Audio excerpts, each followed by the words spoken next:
And Chris Stirewalt, NewsNation's political editor, joining us right now. What do you think will matter most in this runoff? Will it be the rural counties where Walker is doing pretty well versus urban counties where Warnock definitely takes the lead?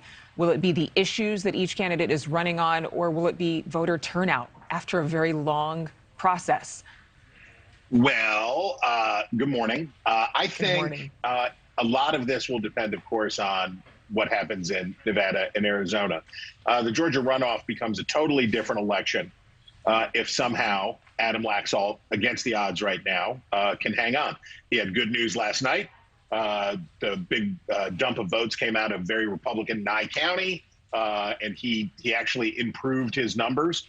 But there's still 50,000 votes or so out in Nevada. So the assumption right now still has to be that Cortez Masto will move past Laxalt as these final. Because remember, in Nevada, they're still accepting ballots through today, as long as they were postmarked by Election Day. So so let's say, though, that Laxalt were to hang on and that he were to win. Well, that changes the calculus in Georgia entirely, because then the Senate's on the line. If the Senate's not on the line and Cortez Masto does come through, then turnout goes down for both parties, right? Because the stakes have declined substantially. And if it's the question of whether or not the Democrats have one cushion, right, in order to tell Joe Manchin or other moderate Democrats to go pound salt when it comes time to vote on issues in the Senate, that's a good thing for Democrats. They'd like that. And Republicans would like to keep it at 50-50, but it's not the same motivator as control of the Senate would be. So that's number one for Georgia. Number two for Georgia is, what the heck is Donald Trump going to do? Donald Trump has had a very bad week. There is no hardest hit in midterm 2022, Donald J. Trump. His candidates stunk up the joint, and Republicans failed to realize what were gains within reach because of his issues and because of the candidates he backed. So what does Donald Trump do about Georgia? If he stays away and the Senate's not on the line, I figure Herschel Walker wins. There's just more Republicans in Georgia than there are Democrats. You look at what the gubernatorial race looked like. So if it's I'll put it this way: the more neutral the setting, the better for Republicans. As the environment gets charged and as Trump gets involved and stuff like that, then Democratic chances improve. So if you're Democrats, you want the chaos. If you're Republicans, you want everybody to forget about this race and it revert to partisan v. partisan. Okay, thank you for breaking that down so thoroughly. I know my co-host Mitch Carr right here is nodding in agreement at so many things you're saying.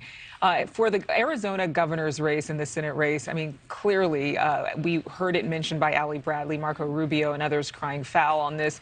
But there are concerns. There have been concerns for years now, close to at least a decade, on some of these vote counting procedures. But considering how the 2020 elections went, wouldn't Arizona have had time to get a new system in place for counting, or is this whole issue being overblown? Well, both things can be true. The Republican, and we heard Laxalt complain, he went on with Tucker Carlson last night to talk about the system in Nevada. And so Republicans are starting to, counting and casting are the two parts of how we vote, right? So vote casting, there are no real complaints about vote casting. They had some problems in Maricopa County in Arizona at the beginning, but they figured out how to switch the paper size in the printer, and everybody who wanted to vote seems to have been able to vote.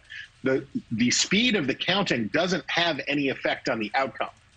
So those are unrelated issues. The problem here is that these states that have these long periods in which they accept mail ballots are screwing up the rest of the country. They need to change the law, right? So it's not that anything wrong is happening here. It's not that anything illicit is happening here.